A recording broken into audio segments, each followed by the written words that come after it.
We allowed the FBI to do exactly what they do best. We haven't micromanaged this process. We accommodated all of the Senate's requests. The president was very clear about that and allowed the FBI to make those decisions and interview who they thought they needed to do so. Anybody that pushes back on the fact that Dr. Ford wasn't given ample opportunity to make her case and state her case has been living in a cave. She sat before for hours to the very individuals that have to make that decision and answered every question that was put in front of her. If a question wasn't asked of her, that's at the hands of the senators who asked those questions.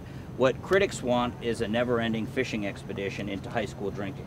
That's not what the senators requested. That's not where this investigation's scope went. It went to serious allegations, and it tried to corroborate them with a set of interviews. It's important to note that over the last several months, you've seen the most comprehensive investigation into a Supreme Court nominee in the history of this country. You've seen over 500,000 executive branch documents disclosed. It disclosed the most in history.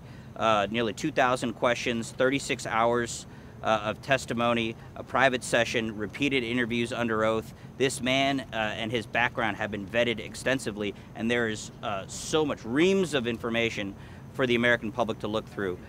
There are Privacy Act regulations which do not permit certain specific information to be disclosed. This is to allow people to confidentially talk about nominees.